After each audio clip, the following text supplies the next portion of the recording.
This patient presented with back and leg pain.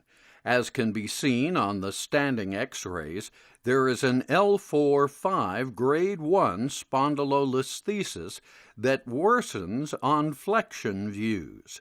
Although not as prominent as the standing x-rays, MRI re-demonstrates a grade 1 degenerative spondylolisthesis in addition to severe stenosis at the L4-5 level.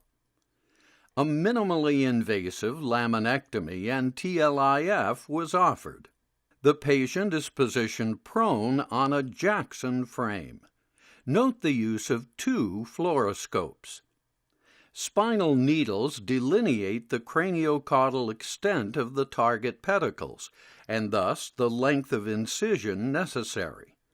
Starting points at the skin are typically 1 to 1.5 centimeters lateral to pedicle margins, which can be visualized on AP fluoroscopy. Incision is made between the points marked by spinal needles, and dissection is carried through skin and then lumbodorsal fascia. Prior to beginning the decompression and TLIF, K-wires are inserted into the pedicles. A Jamshidi needle is used to traverse the pedicle with fluoroscopic guidance. The initial entry point should be just lateral to the pedicle margin on AP fluoroscopy. The Jamshidi needle is advanced with the mallet. AP and lateral fluoroscopic views are crucial in advancing the Jamshidi needle safely through the pedicle. When the tip of the needle has entered the pedicle, as seen on the lateral view, the tip should lie within the boundaries of the pedicle seen on the AP view to ensure no medial or lateral violation has occurred.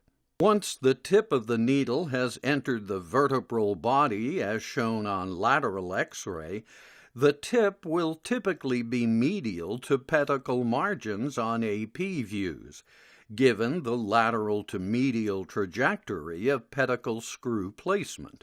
When the Jamshidi needle has been advanced to an approximately 1/3 to 1/2 the vertebral body length, a K-wire is placed and the Jamshidi needle removed.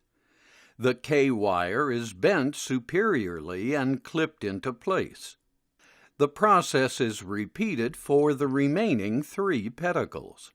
Once all the K-wires have been placed, the initial blunt dilator is inserted using lateral fluoroscopy to target the L4-5 disc space. The trajectory of the dilator should be perpendicular to the disc space. Typically, the dilator will rest on the inferior aspect of the lamina, which in this case will be L4. Sequential dilation is then performed. A tubular retractor is then placed over the last dilator. Typically, the tubular retractor will overlay the lateral inferior lamina and facet joint. On lateral fluoroscopy, the tubular retractor should be in line and centered over the disc space.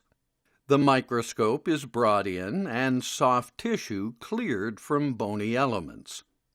A laminotomy is then created with the high-speed drill, followed by a transverse cut through the ipsilateral pars interarticularis, L4 in this case. This will allow removal of the inferior facet. Here, the cut through the pars interarticularis is completed with a Kerrison rongeur. An osteotome can be used to disarticulate the now mobile inferior facet. Superior and medial portions of the superior facet need to be resected to expose the lateral aspect of the canal, traversing nerve, and lateral disc space. Attention is now turned to contralateral decompression. By angling the tube retractor medially, the contralateral lamina can be undercut and ligamentum flavum removed. Here, the view is directed contralaterally and the drill is used to undercut the lamina. Hypertrophied ligamentum is also removed and the contralateral facet is undercut. The contralateral nerve root can actually be visualized and decompressed. After adequate contralateral decompression, attention is turned back to the interbody fusion. The tubular retractor is tilted ipsilaterally. The traversing nerve root is protected by a nerve root retractor.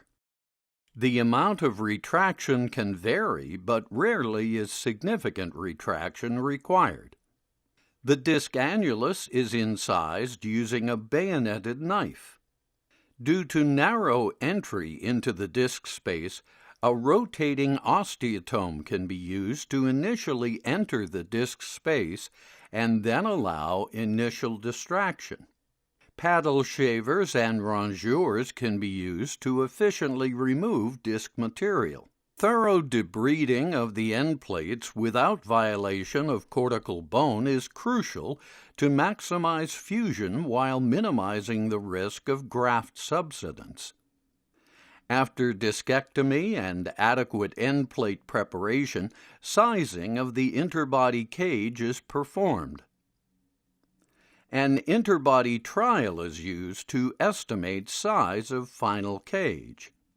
Morcellized autograft and allograft bone are packed into the disc space before final impaction of the interbody cage.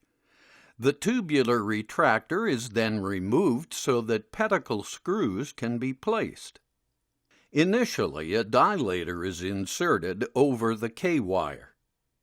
A cannulated tap is used to prepare the pedicle for screw insertion.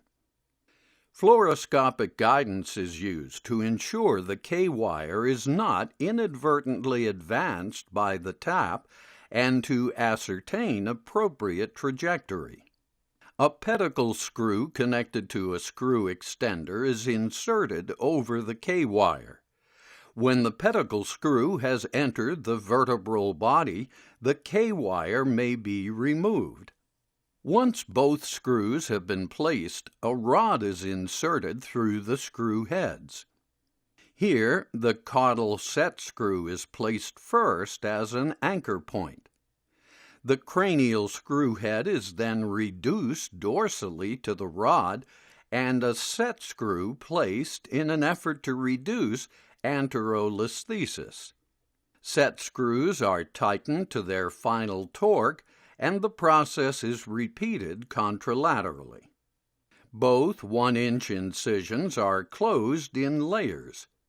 Closure of deeper layers may be facilitated with suture on a highly curved urologic needle. Tissue glue is applied on the skin.